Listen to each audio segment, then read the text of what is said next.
That, and there's some weapons that can only be upgraded with Raytheon parts, so it's helpful to have those upgrades. Whereas if you fight the Giganox first, there's really not so much. I mean, there are a couple things that are good for the Bowgun, but other than that... By the way, I know I did not need that.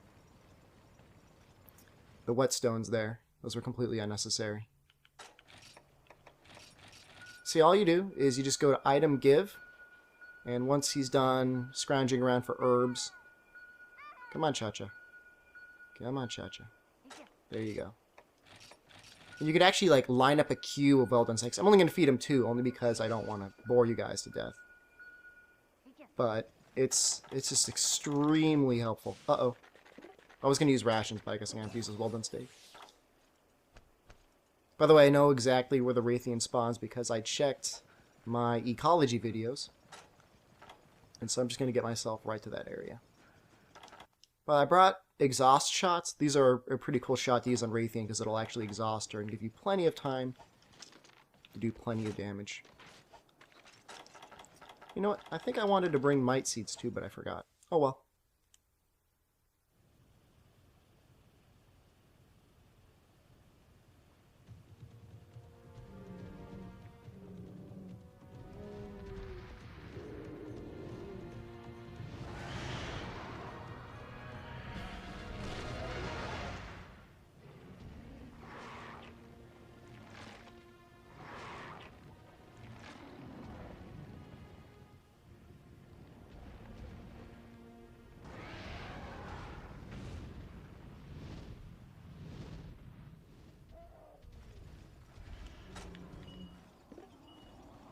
And then she just flies away.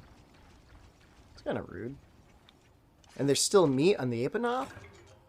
That's really rude. He killed him and didn't even finish him off.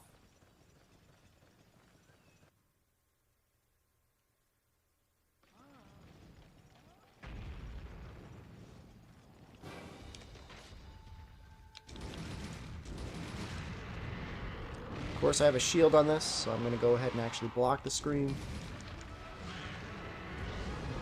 And you couldn't have an easier strategy with a bowgun than this setup. I mean, you've got a shield to block any attacks, and other than that, you're just shooting many, many, many pellet shots. Wow. Like a quarter, eighth of a second longer, and I would have actually been able to block that. But this should easily be able to break both the head and probably both the wings.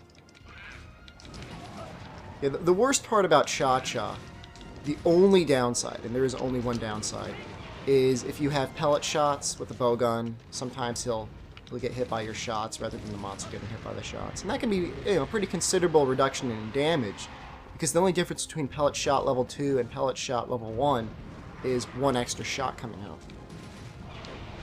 So depending on how good you are aiming, you could be effectively making your level 2 shots level 1 shots. Likewise, the difference between pellet level 3 and pellet level 2 is just, again, one more shot. It goes 3, 4, 5.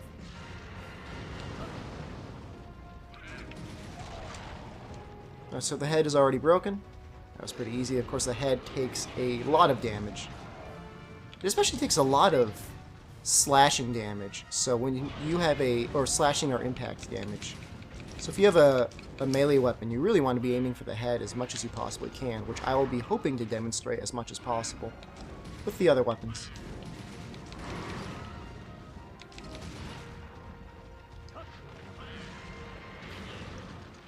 I think Cha-Cha just ate that entire explosion. Oh, poor Cha-Cha. Feel bad for the dude.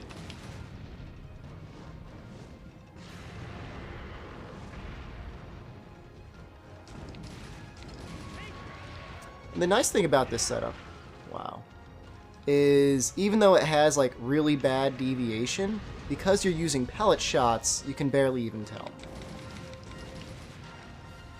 Because it pretty much automatically aims for you.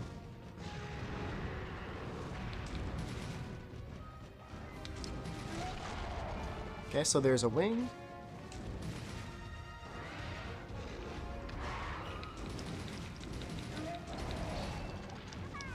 Cha-Cha's back. I mean, it's really, if you're going to do some serious farming, I hate to say it, but it may almost even be worth leaving Cha-Cha back home when you use this exact setup.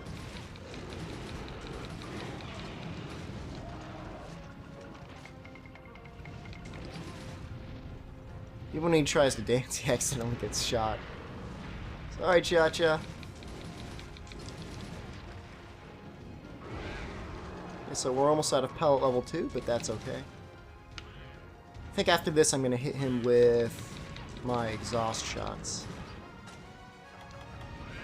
Now these are actually kind of a goofy shot. Like, they have kind of like a floating down arc, and they're going to go to the right because of... Oh wow. I'm pretty sure you can exhaust him out of rage mode, or her out of rage mode.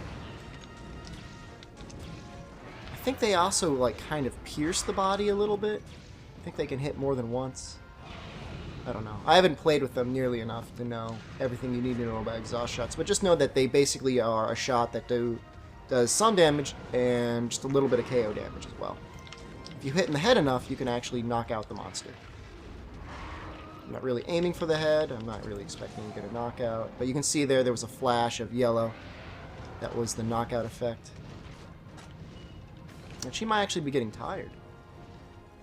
Cha-Cha's healing. She's either going to go to Area 3 or Area 2 to eat. Probably. No! She's going to go to Area 8? She's actually going to land in Area 8? She is. How interesting. I'm actually going to wait for her to get exhausted before I use the flash bomb. I just recently found out that flash bombs last extra long when they're exhausted as well.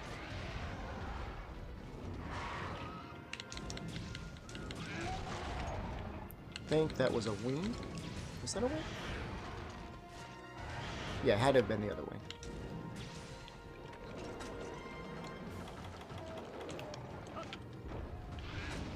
Oh no, turned at the last second.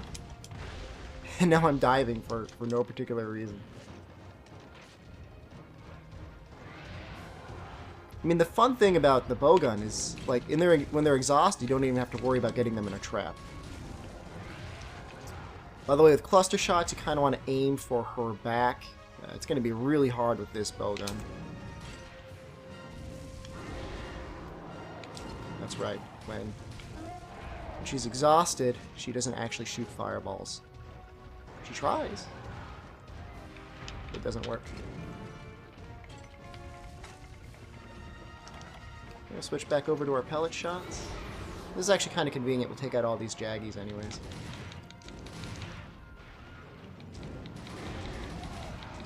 By the way, that little blast of fire will still hurt you if you're like really close to it.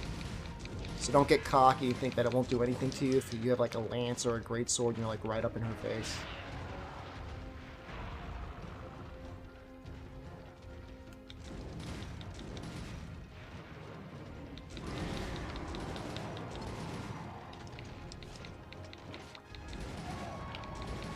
Pretty much we're just hoping to get off as many close range shots to the face as we can.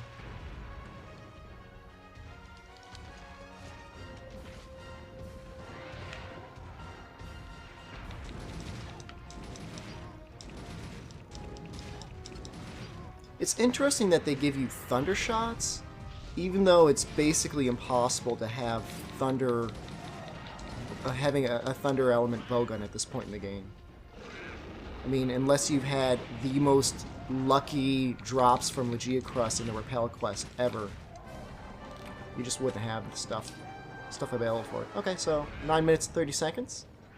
It's a pretty decent time. I don't think it actually counted the cinematic. It certainly did count the time me messing around with Cha-Cha. That's okay. So just to speak a tiny bit more about why it's better to do Raytheon than the Gignox. Yeah, you can get high-grade earplugs. I'm going to be farming Raytheon for God knows how long in order to get a plate. And really the best way to do that is there are a couple steps that you need to do. First you want to break the face, because that gives a chance for a plate. It's just a Raytheon plate. It's the rarest item that Raytheon drops in low rank. It's needed for many of the really good upgrades. You need to break the face, you need to cut the tail, and you need to capture. And if you can do all those 3 things, you'll have maximized your chances in order to actually get a plate. I'm not necessarily sure I want to do all of them in this gauntlet, only because cutting the tail takes time and it's kind of annoying.